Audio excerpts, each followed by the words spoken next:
Que busque el pasaje y ya estoy con vosotros. Voy a compartir en esta mañana acerca de una historia que se encuentra en el libro de Jueces. El libro de Jueces es un libro bastante complicado, es un libro donde encontramos historias muy duras, muy rudas, historias muy chocantes, pero también donde vemos el poder de Dios, la misericordia de Dios, obrando, ¿verdad?, en el pueblo de Israel. Y quiero que me acompañes al capítulo 6. En esta mañana voy a compartir acerca de Gedeón. Es un personaje bastante conocido, ¿verdad?, para todos nosotros, aquellos que llevan algunos años en el Evangelio, leyendo la Biblia. Gedeón suena, ¿verdad? ¿Sí? Voy a hablar acerca de este pasaje. Gedeón... Lo puedes leer en el capítulo 6, capítulo 7 y capítulo 8, toda la historia de Gedeón, cómo Dios usa a Gedeón y qué es lo que pasaba en el pueblo de Israel, pero me quiero centrar exclusivamente en la primera parte, ¿sí? El pueblo de Israel en este momento, tú sabes que Dios les prometió ¿qué cosa? Cuando estaban en Egipto, que iban a salir de Egipto y que iban a llegar a la tierra prometida, ¿verdad? Y Moisés los llevó hasta ese lugar, Moisés se quedó a las puertas de la tierra prometida, pero después de Moisés vinieron algunos espías, de 10, 11 espías, de los cuales solamente 2 creyeron en la palabra de Dios, que esos fueron Josué y Caleb, ¿verdad? Y Josué estuvo de alguna manera juzgando, reinando, liderando al pueblo de Israel tras la muerte de Moisés. Y cuando muere Josué, queda el pueblo de Israel sin un liderazgo claro. El libro de Jueces dice constantemente que el pueblo de Israel hacía lo que bien le parecía, que el pueblo de Israel estaba sin liderazgo y hacía lo que querían, ¿sí? Y en esta historia de Gedeón vemos al pueblo de Israel en un tiempo de oscuridad.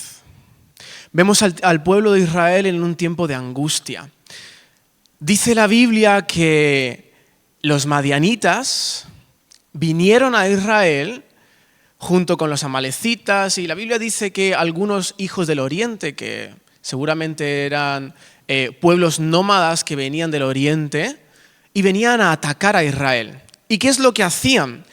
Esperaban que Israel sembrase uva, semillas de trigo, cebadas, todo lo que Israel producía. Esperaban que sembrase, esperaban que Israel labrase la tierra, que creciese eso, y en el momento perfecto para cosechar todo ese alimento, venían los madianitas y le robaban toda la comida. Pero no solamente le robaban la comida, o no solamente comían ellos y ya está, y se saciaban, sino que dice la Biblia que acababan absolutamente con todo.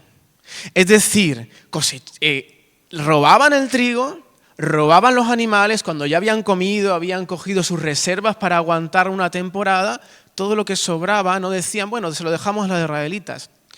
Se lo robaban, lo mataban, lo quemaban, que hacían cualquier cosa para que el pueblo de Israel no tuviese ese alimento, esos animales. Fíjate en la situación del pueblo de Israel.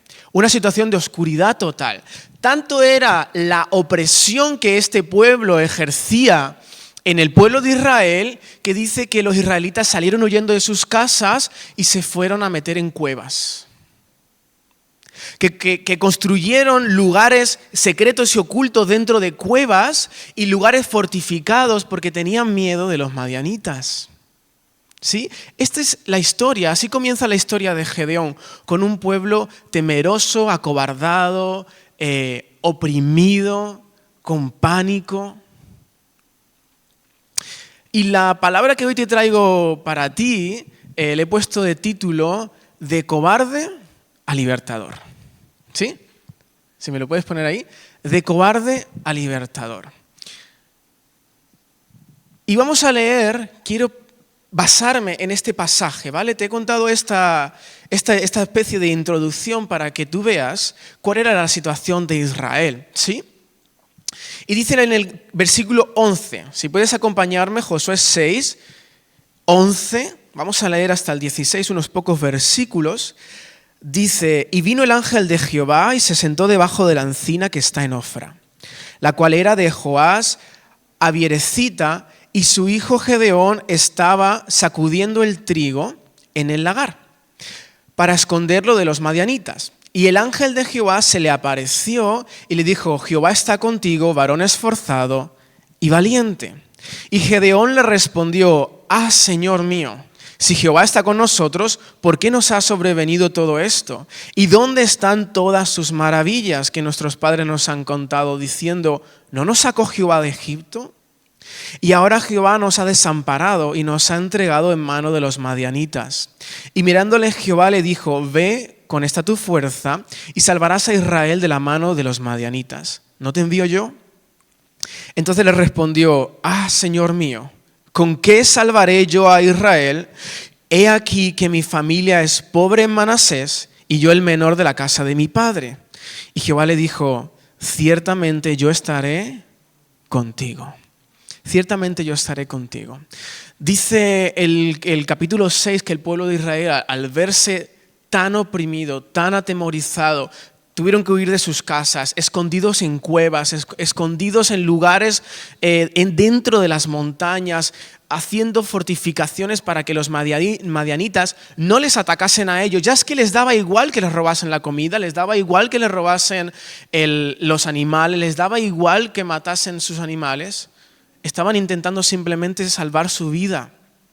Y dice que viene un profeta, que Dios envía un profeta, que Dios escucha el clamor del pueblo de Israel, envía un profeta y les dice, ¿no os saqué yo de Egipto?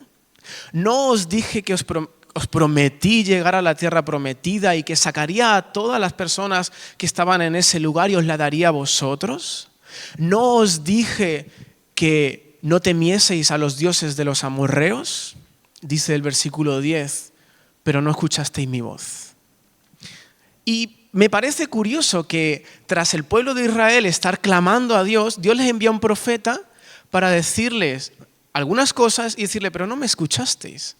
Cuando en muchas ocasiones nosotros hemos leído que Dios envía profetas para darles palabra de ánimo o para corregirles y que hagan algo, que hagan lo contrario de lo que venían haciendo, ¿verdad? Pero este profeta simplemente les recuerda algunas cosas y les dice, pero no me escuchasteis.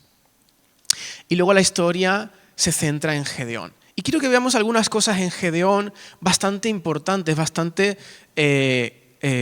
simbólicas. Gedeón, dice la Biblia, que como todo el pueblo de Israel estaba escondido, estaba temeroso. Dice que estaba en el lagar. ¿Y qué estaba haciendo en el lagar? Estaba sacudiendo el trigo, ¿sí? Y se le aparece un ángel, ¿vale? Se le aparece un ángel, dice que se le aparece en la encina de Ofra. Ahora, ¿por qué dice la Biblia, por qué menciona la Biblia el árbol donde se le apareció el ángel de Jehová? ¿Es acaso interesante que Dios se aparezca en un árbol que sea una encina? Pudiendo haber sido cualquier otra cosa, ¿no? Una higuera o una zarza como Moisés. Resulta que en la Biblia, sobre todo en el Antiguo Testamento, tú puedes ver que la encina es un símbolo que Dios a lo largo de la historia del Antiguo Testamento ha utilizado para revelarse al pueblo de Israel. Es decir, que la encina es un símbolo de la presencia de Dios, de una revelación de Dios. Por ejemplo, en el capítulo 18 de Génesis dice, después le apareció Jehová en el encinar de Mamre a Abraham, estando él sentado a la puerta de su tienda en el calor de su día. Dios se le apareció a Abraham en un encinar. La revelación de Dios se aparece en la encina. Luego Josué también en el capítulo 24 dice, escribió Josué estas palabras en el libro de la ley de Dios y tomando una piedra levantó allí debajo de la encina que estaba junto al santuario de Jehová. Es decir, ¿por qué se le aparece el ángel de Jehová en la encina? No es casualidad. Es que Gedeón sabe, porque Gedeón pertenece al pueblo de Israel y Dios ya se ha aparecido muchas veces en una encina, sabe que ese lugar es un lugar de encuentro divino. Es un lugar de transformación. Es un lugar de transformación y lo vamos a ver en la historia, ¿sí? Pero por eso te lo quiero contar ahora. La encina es un lugar de transformación. ¿Qué estaba haciendo Gedeón? Estaba sacudiendo el trigo. Pero estaba sacudiendo el trigo. Fíjate lo que dice la Biblia. En el hebreo, la palabra que utiliza para sacudir es una palabra que se utiliza como diciendo, no eran grandes cantidades de trigo. No sé si tú alguna vez has visto cómo se cosecha el trigo. El trigo se planta, se deja crecer y cuando está la espiga llena de grano, se recoge, ¿verdad? En varios, no sé cómo se dicen, en haces, grandes cantidades de tierra, de trigo se recogen y se llevan a un lugar que se llama la era. La era es el lugar en el que se va a desgranar el trigo, ¿sí? ¿Dónde está colocada la era normalmente? En las cimas de la montaña. Y ahora te voy a explicar por qué. Llevan todas ese trigo a la montaña, a la cima de la montaña, que se llama la era, para trillar el trigo, ¿sí? Por eso la Biblia dice, en algún versículo, dice en Deuteronomio, dice, no le pongas bozal al buey que trilla. ¿Sí? Porque se utilizaban animales para trillar el trigo. ¿Por qué? Porque era demasiado trigo. Entonces se llevaba a la cima de la montaña, se ponía todo el trigo que se había cosechado y se ataba a los animales la herramienta para trillar. Podía ser de una madera a la que se le hubiese incrustado huesos o piedras, o podía ser algo de hierro. ¿Sí? Y se cogía a una mula, a un buey, a un animal y se ponía algo de peso encima del trillo o en muchas ocasiones las mismas personas se ponían encima y el animal daba vueltas en la era, ¿sí? En esa tierra. ¿Y qué es lo que hacía? Trillar el trigo, es decir, separar el grano de la espiga. ¿Sí? Bien, pero eso no explica por qué se trillaba en la cima de la montaña.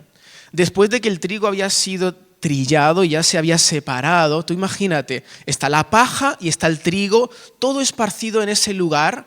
Ahora, ¿cómo haces tú para coger los granitos de trigo y separarlos de la paja? Porque la paja no sirve, lo que sirve es el grano. Pues lo que se hacía era aventar el trigo, es decir, coger con una especie de rastrillos de madera grandes, tirarlo hacia arriba. Y ahora sí, aquí viene la cosa, cuando soplaba el viento tiraba la paja para un lado y el trigo caía en el suelo. ¿Sí? Por eso era importante que se trillase y se sacudiese el trigo en la cima de la montaña, porque ahí es donde más viento hace. ¿Sí? Ahí es donde más viento hace. Entonces, así se debía trillar el trigo, así se debía separar el trigo de la paja, cogiendo el trigo, aventándolo y cuando el viento sopla, lleva la paja y el trigo cae. Y otra vez, así se podían tirar 2 días, 3 días, sacudiendo el trigo, aventando el trigo para que quedase los granos allí y la paja se fuese a otro lado. ¿Sí? Pero Gedeón no está trillando el trigo ni sacudiendo el trigo en la cima de la montaña, sino que lo está haciendo en un lagar. ¿Sabes lo que es el lagar? Muy bien, es el lugar donde se pisa la uva del vino. ¿Dónde se solía colocar el lagar? Abajo en la montaña. Por lo menos en la zona de Israel, abajo en la montaña. ¿Por qué? Porque cultivaban todas las parras y cuando llenaban las cestas era más fácil bajar con todas las cestas llenas de uva que subir a la era. ¿Sí? Bajaban con la uva en el lagar. Y el lagar, por lo general, en esta época solía estar dentro de la montaña, en unas cuevas. Quizás tú has visto aquí en Extremadura algún lagar o que es como una caseta, ¿verdad? Como una casa de piedra. Pero en aquel momento, pues, si había un hueco en la montaña, mejor que construir algo, ¿verdad? Y Gedeón está allí. Gedeón está en el lagar. Está sacudiendo el trigo y la palabra esta que te digo que utiliza la Biblia, sacudir, no es que tiene grandes cantidades de trigo, sino que tiene unos poquitos. Unos poquitos. Claro, los madianitas, cuando veían que el trigo estaba a punto de ser cosechado, venían y robaban todo. Y Gedeón tenía tanto miedo que no se había ido a la era, no se había ido a la cima de la montaña a sacudir el trigo, que así podría haber conseguido mucho más, sino que estaba escondido en el lagar. Ponme la imagen, Santi, porfa, del Gedeón. Ahí tenemos a Gedeón en el lagar. ¿Sí? ¿Qué pasa dentro de una cueva en una montaña? Por lo general, no hay nada de viento, no hay nada de aire. Entonces, tú imagínate la situación.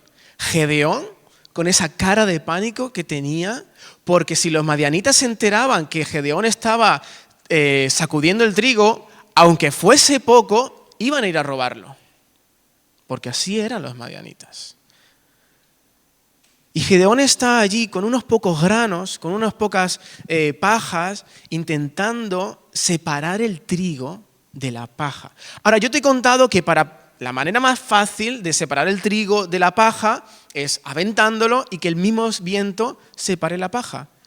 Tú imagínate a Gedeón ahí dentro de esa montaña sin una pizca de viento, intentando separar esos granos de esa paja metiéndosele por dentro de la ropa, que te pica, intentando grano a grano sacar algunas para poder hacer un poquito de pan. El miedo, el temor, la opresión que estaba sufriendo el pueblo de Israel está reflejado en esa imagen. ¿Sí? Estaba viviendo un tiempo de oscuridad. Y yo no sé si tú estás viviendo un tiempo de oscuridad. Quizás nadie está viniendo a robarte. O sí. Pero quizás estás viviendo tú también un tiempo de oscuridad como lo estaba viviendo el pueblo de Israel. Y te sientes amedrentado.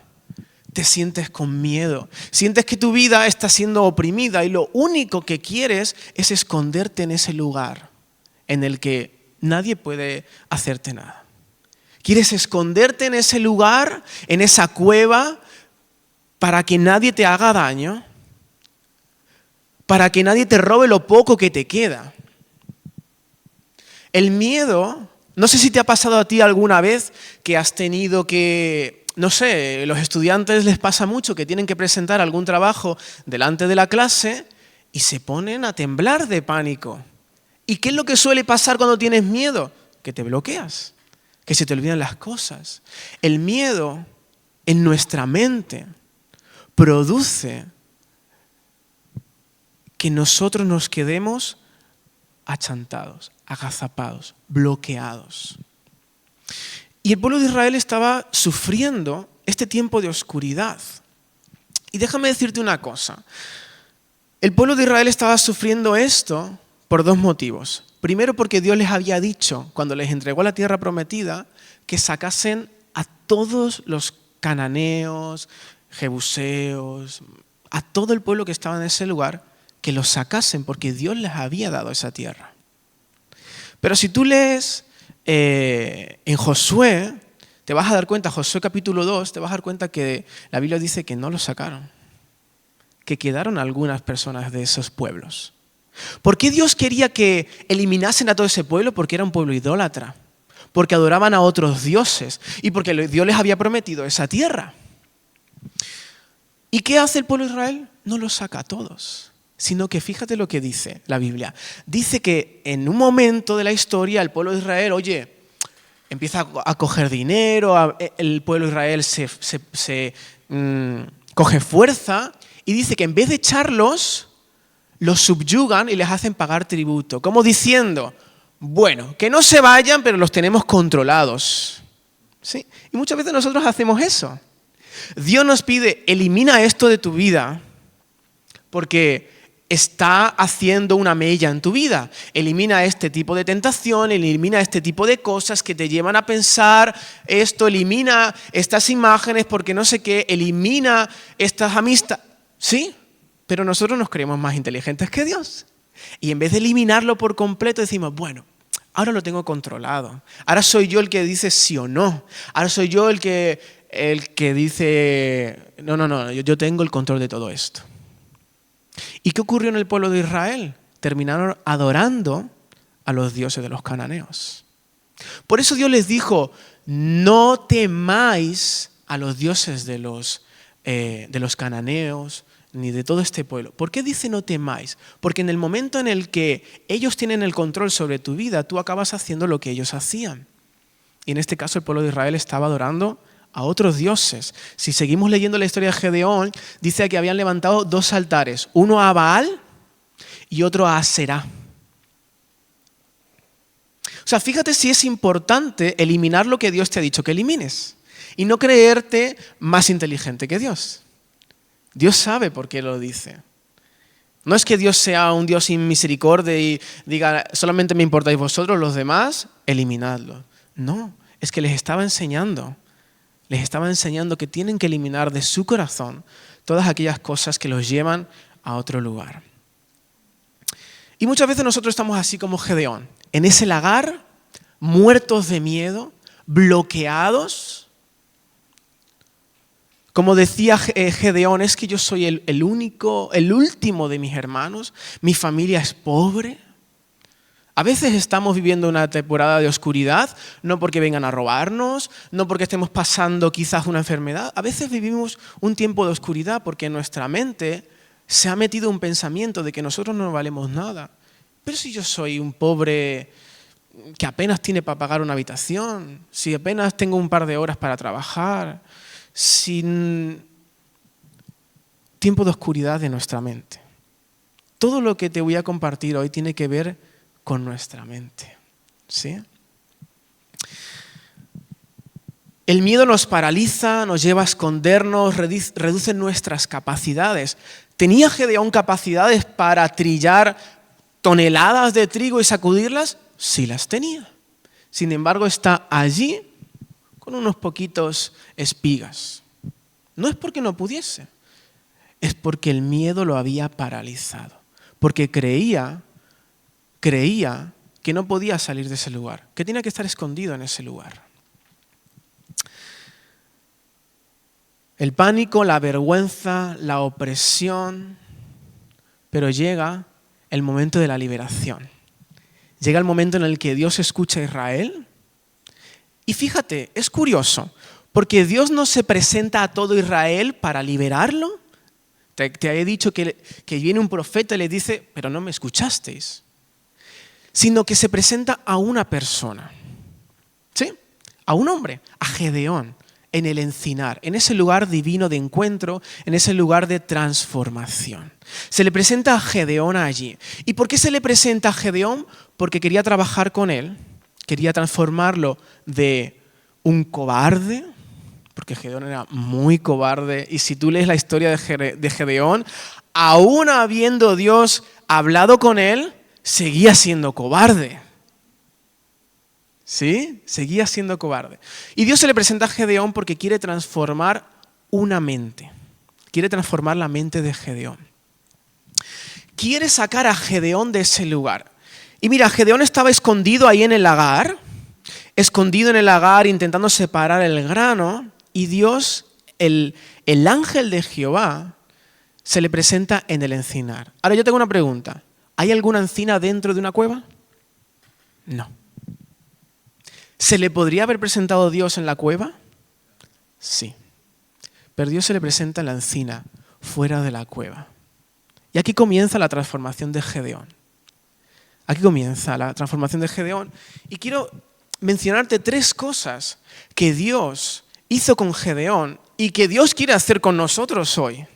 Porque Dios nos quiere hacer pasar a nosotros de ser unos cobardes a ser unos libertadores. Y el lugar en el que estamos hoy es el lugar del encuentro con Dios. El lugar en el que estamos hoy es esa encina donde el ángel de Jehová se le apareció a Gedeón. Es el lugar de transformación. ¿Sí? La primera cosa que yo veo que Dios hace en la mente de Gedeón es que libera su mente del temor. Eso es lo primero que hace Dios con Gedeón. Libera su mente del temor. ¿Qué hace Gedeón? ¿Se le podía haber aparecido dentro del lagar? Sí. Pero Dios prefiere estar fuera y decirle a Gedeón, sal de ese lugar. Deja de esconderte. Deja de pensar de esa forma, de estar bloqueado. Lo que hace Dios es que activa a Gedeón. Lo activa. Lo saca de ese lugar de oscuridad. Lo saca de ese escondite donde Gedeón está. Dice, yo estoy contigo, versículo 12, la primera parte le dice a Gedeón, yo estoy contigo. Y sabes, aquí lo que le está diciendo a Gedeón es lo mismo que vino a decirle el profeta a Israel. Yo te saqué de Egipto, porque yo estaba contigo. Yo te hice cruzar todo el desierto porque yo estaba contigo. Yo te hice cruzar el Mar Rojo porque yo estaba contigo. ¿Qué le dice Gedeón al ángel de Jehová? Dice, ¿por qué Dios nos ha desamparado? ¿No es que Dios nos había sacado de Egipto? ¿No es que Dios nos había traído a esta tierra? Y lo primero que hace Dios es liberar de la mente de Gedeón esa opresión. Y es lo que Dios quiere hacer contigo en esta mañana. Es lo que Dios quiere hacer contigo en esta mañana. Quiere empezar a trabajar aquí. ¿Sabes? Porque la opresión, la oscuridad, el temor, la vergüenza puede venir de muchas formas, pero siempre viene del exterior y ataca nuestro interior. Ataca nuestra mente. Quizás en un periodo de tu vida cometiste algún error, hubo algo que transformó tu vida de repente en una oscuridad. Y ahora tú llevas toda la vida caminando con temor, con vergüenza, oprimido por eso que pasó. O a lo mejor tú piensas como Gedeón, si es que yo soy el menor de mi familia, es que en mi familia no hay nadie importante, nadie que haya hecho nada trascendental. Y vivimos en una época de oscuridad porque creemos que porque no pertenecemos a una familia importante, porque no tenemos un trabajo importante, porque no tenemos, no sé, la iglesia más grande de toda España, entonces somos poca cosa y con nosotros no va la historia. Y eso está bloqueando nuestra vida espiritual. Eso está bloqueando nuestro caminar con Dios, porque está bloqueando nuestra mente. Y eso es lo que hace Dios. Libera la mente del temor. Le recuerda sus promesas. Promesas que Dios ya había dado, promesas que Dios ya había, que ya habían sido cumplidas. ¿Dios ha transformado tu vida en algún momento? ¿Eres tú nuevo creyente o ya llevas un tiempo caminando con Dios? Si ya llevas tiempo caminando con Dios es porque Dios ya ha hecho algo contigo. Es porque Dios en algún momento se ha aparecido tan real, ha sido tan real en tu vida que tú has dicho, no puede ser que no crea en Dios. Y has dado tu vida al Señor, ¿verdad? Ese es el Egipto del cual te ha sacado Dios. De esa vida antigua, de esa vida de oscuridad. Y Dios lo que viene a decirte en esta mañana es, escúchame, yo ya te saqué de Egipto. Y no te saqué de Egipto para que ahora vuelvas a meterte a otra cueva. Yo no te he sacado de ese pueblo siendo esclavo para que ahora vuelvas a ser esclavo de tu propio temor. Yo ya te he liberado de ese lugar. Yo ya te he dado mi presencia está contigo. Yo estoy contigo. Amén. Dice Hebreos 9:14, lo voy a leer en la nueva versión internacional, dice, si esto es así, ¿cuánto más la sangre de Cristo, quien por medio del Espíritu Eterno se ofreció sin mancha a Dios, purificará nuestra conciencia? Purificará nuestra conciencia. Ese es el primer paso que Dios hace con Gedeón. Lo saca de la cueva, lo saca. ¿Sabes qué pasa? Mira, cuando nosotros tenemos miedo o tenemos vergüenza, estamos en una situación así de temor, normalmente somos, permíteme la expresión, muy tontos, porque estamos siempre dando vueltas en el mismo lugar. No somos capaces de salir de ahí. ¿Sí? A lo mejor, yo qué sé, tú tienes miedo a conducir, y dices, no, es que yo no puedo conducir, es que me da miedo, es que si choco a alguien. Y siempre estamos en nuestra mente pensando lo que puede ser que pase, pero nunca decimos, venga, lo voy a intentar. Voy a salir de esa cueva en la que estoy metido y voy a coger el coche un día y voy a ir de esta calle a la siguiente. Sino que siempre estamos metidos allí, intentando separar unos pocos trigos para poder subsistir. Y a lo mejor tú estás viniendo a la iglesia todos los domingos, pero estás viviendo un tiempo de oscuridad en tu vida. Y estás simplemente cogiendo un versículo de aquí, una palabra de aquí, pero para subsistir. Y realmente no estás siendo transformado. La segunda cosa que hace Dios con Gedeón es inserta su visión, la visión de Dios, en Gedeón. Y esto es lo que Dios también quiere hacer contigo, insertar la visión que Dios tiene sobre ti en tu mente. ¿Qué le dice Dios a Gedeón cuando se le encuentra en la encina? Hombre esforzado y... Dime una cosa, ¿era valiente? No, estaba dentro de una cueva. Estaba intentando desgranar los granitos de trigo metido en una cueva. ¿Eso no es de valientes? De valiente hubiese sido decir, mira, que venga el que sea, que yo me voy a la era y me trillo todo el trigo y le doy a mi familia de comer. Tampoco era esforzado, porque dice la Biblia, que te he dicho que la palabra esa que estaba utilizando era que estaba simplemente con unos poquitos granos de trigo. Tampoco dijo, no me voy a coger mucho, no vaya a ser que me lo roben. Poquito. No era ni esforzado ni era valiente. Sin embargo, Dios le dice, hombre esforzado y valiente. Y no es que Dios le esté mintiendo. No es que Dios esté engañándole. No es que Dios esté diciendo a Gedeón, venga, que sí que tú eres esforzado y valiente. Que es mentira, ¿eh? No, es que Dios ha visto a Gedeón, porque Él nos conoce, Él te conoce a ti.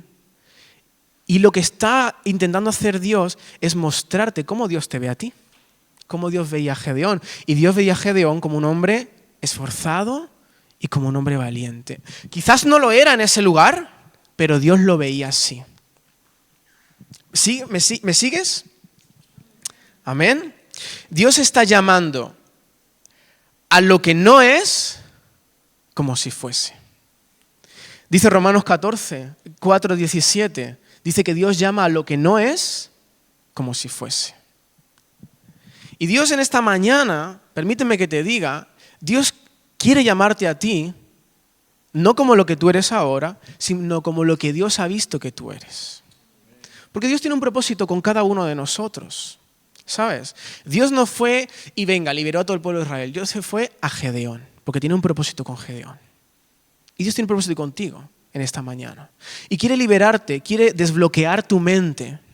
Quiere que dejes de subsistir y que puedas ser un hombre y una mujer esforzado y valiente.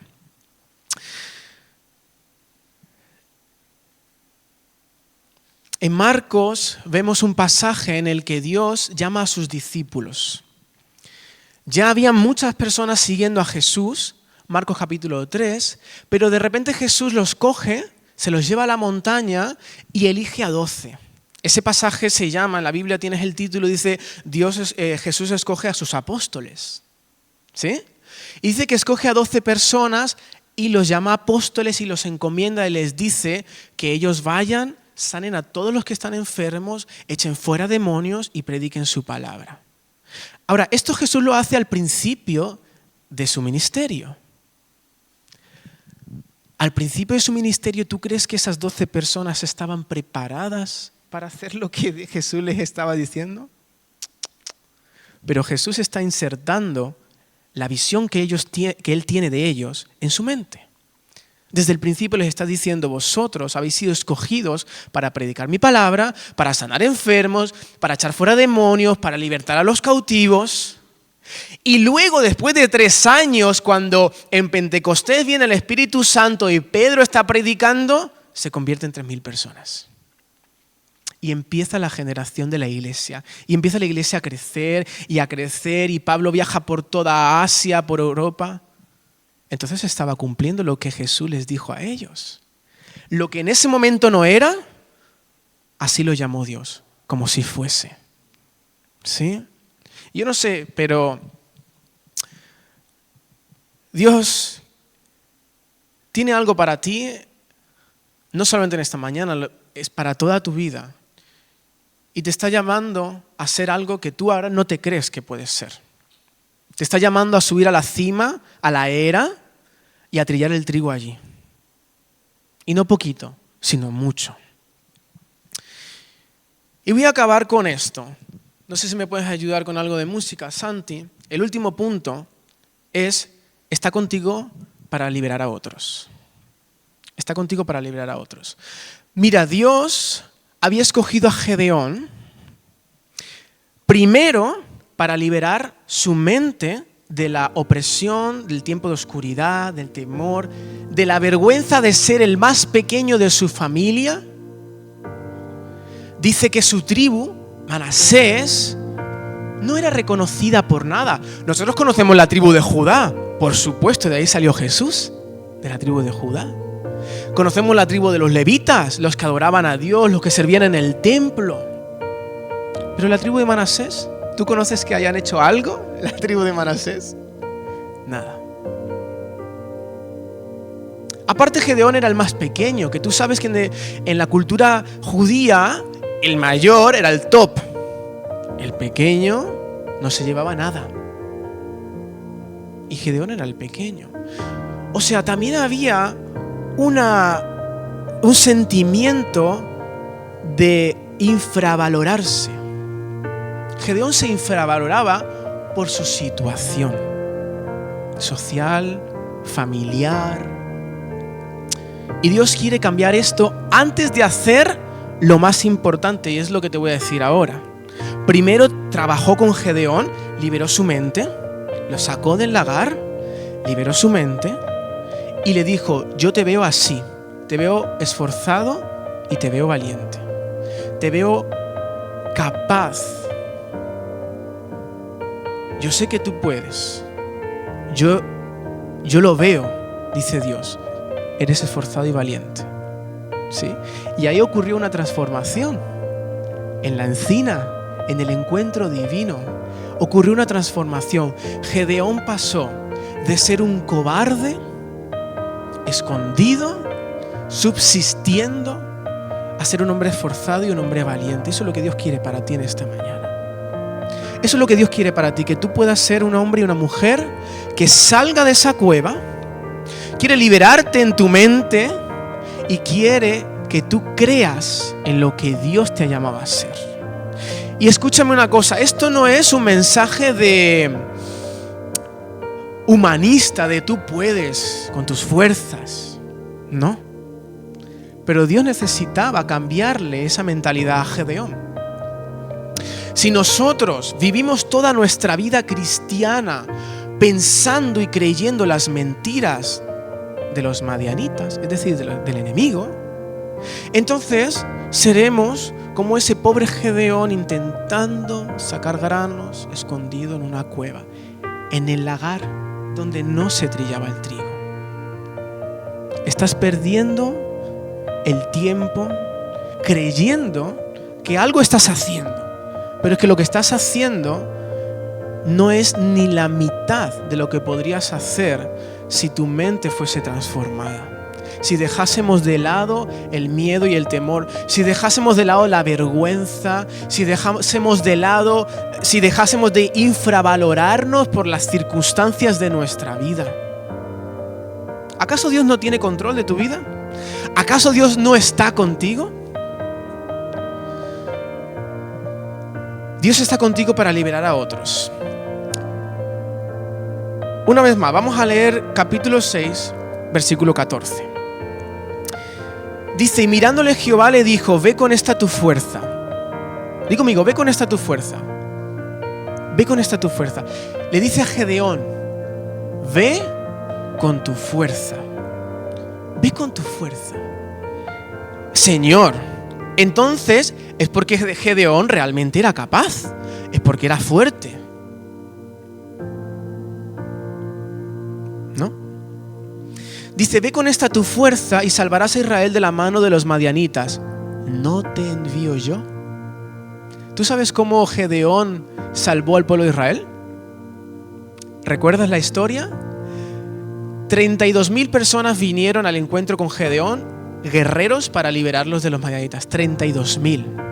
Dice la Biblia que los madianitas, los amalecitas y los hijos del oriente, dice, eran como langostas. Sus camellos eran, mira, así de camellos. Y si hay así de camellos, no te digo cuánta gente del ejército había. Y vinieron 32.000. ¿Sabes con cuántas personas Dios liberó al pueblo de Israel? Con 300 personas. Con 300 personas. El 1%, ¿verdad? El 1% de la gente que había venido a pelear. Ahora tú me dirás, era mejor con 32.000, eran más fuertes. Pero es que no se trata de tu fuerza. Cuando Dios le dice, ve con esta tu fuerza, le está diciendo, ve con mi presencia, ve con la fuerza que yo te estoy dando, ve con la fuerza ahora que ya tu mente ha sido transformada, ahora que has salido de esa cueva, que sabes que mis promesas se cumplen, que sabes que yo estoy contigo, que sabes que yo te estoy viendo como un hombre esforzado y valiente. Ahora sí ve con esa fuerza, no con las fuerzas humanas, sino con la fuerza de Dios. Amén. Dice, Señor mío, ¿con qué salvaré yo a Israel? He aquí mi familia es pobre Manasés y yo el menor de la casa de mi padre. Y Jehová le dijo, ciertamente yo estaré contigo. Y aquí viene lo más importante de todo el mensaje, ¿sí? Aquí viene todo lo más importante. Porque mucha gente se queda con esto es bonito. Es decir, que Dios quiere liberarte, Dios quiere liberarte. Y yo espero que en esta mañana tú me hayas entendido y que la palabra haya calado en tu corazón y que tú en esta mañana puedas salir liberado de esa oscuridad, de ese temor, de esa vergüenza, de esa opresión que durante este tiempo ha estado asolando tu vida. De verdad lo creo y quiero, porque Dios ha puesto esta palabra en mi corazón para ti en esta mañana. Pero lo más importante no es solo que Dios liberó a Gedeón en su mente, sino que pasó de ser un cobarde a un libertador. Es decir, la historia de Gedeón no va con Gedeón, ¿sí? La historia de Gedeón no va con Gedeón. La historia de Gedeón va de liberar a un pueblo. Nuestra historia como cristianos no va de nosotros. Nuestra historia cuando Dios se encontró con nosotros y nosotros fuimos liberados del temor, del pecado, de la muerte, no es para decir gracias Señor que me has salvado, hasta aquí hemos llegado. Tu historia como cristiano no va solamente de ti. Hay mucho más. Dios transformó a Gedeón en esa encina porque su mirada estaba puesta en todo el pueblo de Israel. Y mira, iglesia, hoy Dios quiere liberarte a ti. Quiere liberarte a ti. Pero porque, ¿sabes por qué? Porque quiere liberar a muchísima más gente. Porque necesita Gedeones para que Mérida sea liberada. Para que como el pueblo de Israel, que pudieron vencer a los enemigos con unos poquitos, así también Mérida sea liberada y sea alcanzada por la presencia de Dios. No necesitas mucha gente.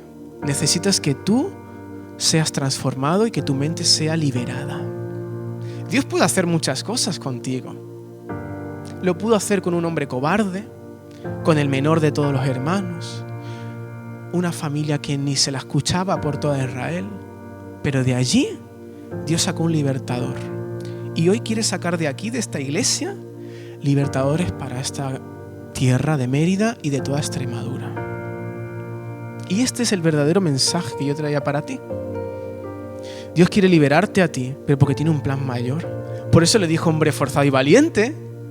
Por eso le dijo, quiero poner mi visión en ti, porque necesito que tú creas lo que yo soy capaz de hacer, aún con solamente 300 personas contra 120.000 que eran en el ejército. Mira, no tuvieron ni que pelear. No tuvieron que pelear. Lee la historia de Gedeón y verás cómo Dios los libró. No tenían espadas. No tenían herramientas. Quizás tú no tienes herramientas, quizás tus palabras son cortas. Es que Dios no necesita que tú tengas herramientas. Dios necesita primero liberar tu mente y que tú digas, ahora sí, Señor, creo en la fuerza con la que tú me envías.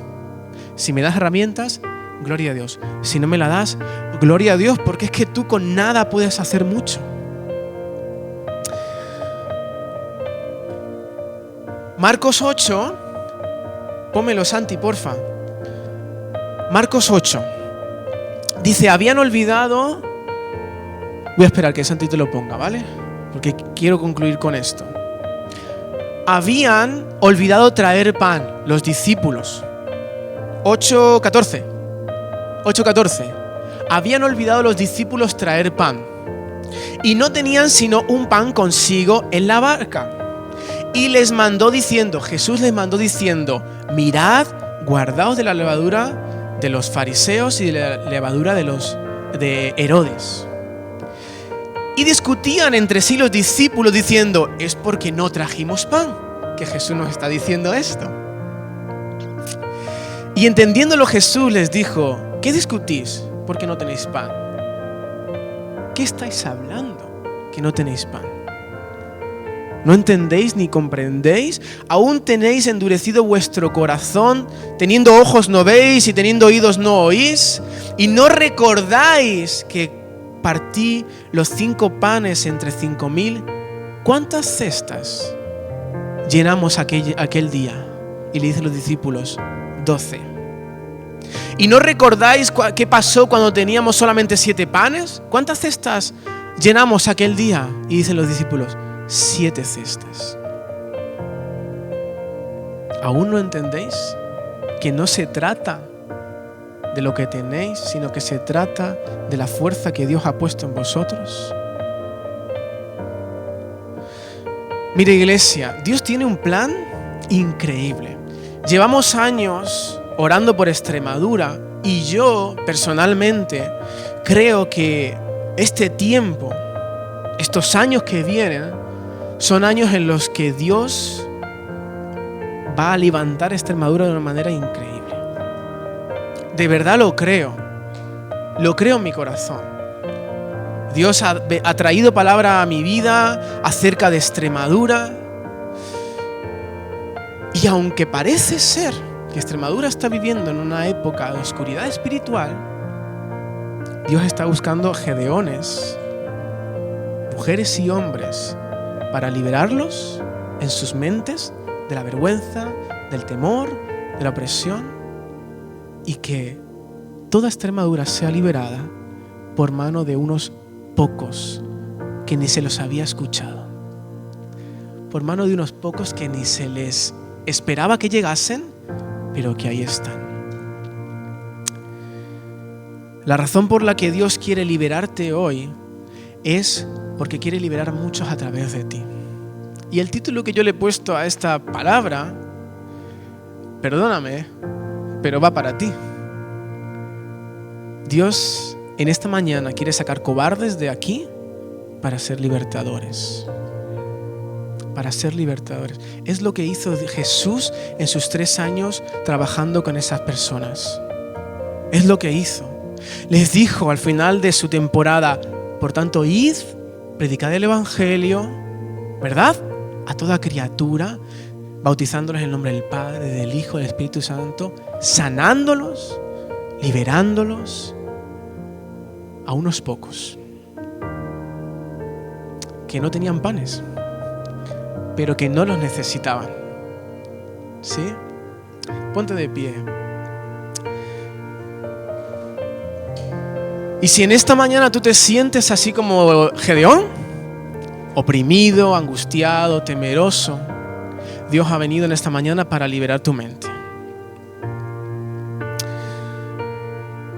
Y yo quiero que ahí en el lugar en el que estás, en este lugar, en esta encina, en este lugar de la presencia divina del Señor, de transformación, tú puedas entregar en las manos de Dios ese temor, esa vergüenza, eso que anda, que está ahí en tu mente, bloqueándote, que está ahí en tu mente, haciendo que solamente puedas subsistir. Entrégale tú al Señor eso en esta mañana. Entrégale al Señor eso.